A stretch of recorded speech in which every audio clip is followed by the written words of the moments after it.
তোমাকেই করতে হবে। না মিনু, আমাদের মেয়ে ঠিকই, কিন্তু ওদেরও তো বোন। তা বোনের জন্য ভাইরা কিছু না কিছু করবেই। সে আশা নিয়ে বসে থাকলে এর জন্য তোমার মেয়ের বিয়ে হবে না, এ আমি তোমায় বলে দিলাম। পরশু রবিবার, তোমার 3 ছেলেই বাড়ি থাকবে। ওদের সবাইকে একসঙ্গে ডেকে জেনে নাও ওদের বোনের বিয়ের জন্য কে কতটুকু করতে পারবে। আমি 1000 টাকা দেবো। মাত্র 3000? কি গো মা, 3000 টাকা কম হলো? আপনার ছেলে কত মাইনে পায় তা তো আপনি জানেন। আমার একটি মাত্র ছেলে, তাকে হোস্টেলে রেখে পড়াতে হচ্ছে। তার পেছনেই তো সব টাকা চলে যায়। তারপর হাতে যা থাকে সবই তো সংসারের পেছনে চলে যাচ্ছে।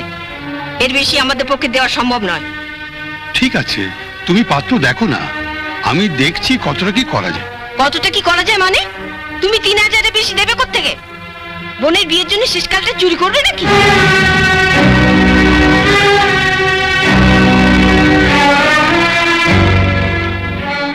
বরুণ,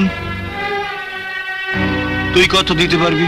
আমি বিয়েতে খাট বিছানাটা দিয়ে দেবো। সেটা খুব ভালো কথা। আচ্ছা তুই এক কাজ কর, তোকে খাট বিছানা দিতে হবে না, তুই নগদ 5000 টাকা আমার হাতে। না বাবা, নগদ আমরা দিতে পারবো না।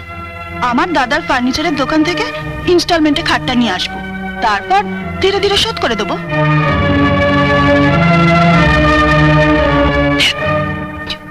তরুণ তুই? হ্যাঁ, আমরাও কিছু একটা দেবো। ইসে মানে ইসে এসে কি করছো? আলমারি, আমরা আলমারি আর ড্রেসিং টেবিল দেবো। তোরাও নগদ কিছু ঠিক আছে, নগদ চান?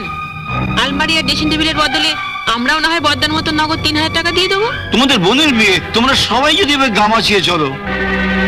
মেয়েটা আপনার বাবা, আপনি যদি পরের ঘরে বন্দুক রেখে। আপনার তো ভাবা উচিত ছিল, আপনার একটা মেয়ে আছে, সেই মতো চললেই। তুমি ঠিকই বলেছ। আমার বাগানে যেটুকু জমি ছিল তাতে একটার পর একটা বীজ বৃক্ষ পুঁতে গেছি। কল্পতরু গাছটার কথা আমি একবারও ভাবিনি। কি আমরা বিষ বৃক্ষ? শুনলে শুনলে তোমরা সব? বাবা, আপনি তো রোজগার করেন না, একটা পয়সা সংসারে দেন না। আপনি আর আপনার বউ মিলে আমাদের স্বামীর পয়সায় গেলছেন। বৌমা, শুধু কি ভাত গিলছেন? আপনার সিগারেটের খরচা, মায়ের পানের খরচা সবই তো আমাদের দিতে হচ্ছে। আর দিতে হবে না। আচ্ছা বাবা, ঠিক করে বলো তো, আমি কি তোমাদের কাছে সত্যি সত্যি বোঝা হয়ে গেছি? তুমি আবার কেন এর মধ্যে এলে? মা তুমি যাও যাও। সমস্যাটা যখন আমাকে নিয়ে, আমাকে তো আসতেই হবে। শোনো, তোমাদের আমি সাফ সাফ বলে দিচ্ছি, আমার জন্য তোমাদের কারোর কোনো চিন্তা করতে হবে না। আমি আমার নিজের ব্যবস্থা করি। আর দাদা বৌদিরা, তোমরা ভালো করে শোনো, তোমাদের সংসারে আমি যা যা কাজ করি তার জন্য দিন রাতের একটা ঝি রাখতে গেলেও তাকে খাওয়া পড়া দিয়েও নগদ কিছু টাকা দিতে হতো। তাই তোমরা 3 দাদা বৌদি মিলে আজকে মিটিং করে ঠিক করে নেবে খাওয়া দাওয়া বাদ দিয়ে আমার মাইনে কত হয়। আর তোমরা যেটা ঠিক করবে সেটাই মাস গেলে বাবার হাতে তুলে দেবে। তার থেকে বাবার সিগারেট আর মার পানের খরচ চলবে। এরপরেও যদি বাবা মার খাবার হিসেব চাও তাহলে এটাও ঠিক করে নিও, এই বাড়িতে ভাড়াটি হিসেবে থাকতে গেলে ভাড়া কত দিতে হবে। বাবার বাড়িতে আমাদের ভাড়া দিয়ে থাকতে হবে? বাহ, এতদিন যার টাকায় তোমরা খেয়ে পড়ে বড় হয়েছো, আজ তাকে খাওয়াবার টাকাটা যদি তোমাদের বউরা দাবি করতে পারে তাহলে আমি বা মেয়ে হলো। মিনু চুপ কর। বাবা, আমি তোমাকে হাত জোড় করে বলছি বাবা, নিজের মেয়ের বিয়ে দিতে না পারো দিও না।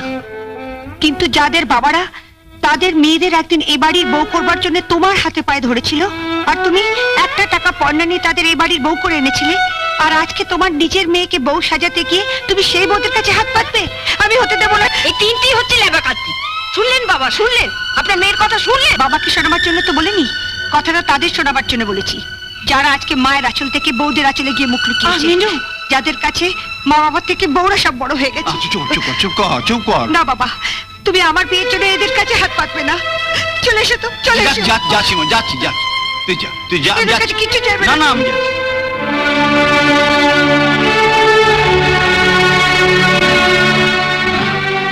তোরা কিছু মনে করিস না অনু, জানিস তো একটুতেই। আপনি দেখে নেবেন বাবা, আমাদের জন্য নয়, ওই মেয়ের জন্যই আপনাকে মাথা নিচু করতে হবে। তোমাদের এই কথাতেও যখন আমার মাথা নিচু হলো না, তখন আমি আশা করি কোনো আঘাতেই আমার মাথাকে আর নিচু করতে পারবে না। চলে এসো। মেয়ের বিয়ের জন্য টাকা জোগাড় করে কি হবে? আগে মেয়ের জন্য পাত্র পাওয়া যায় কি?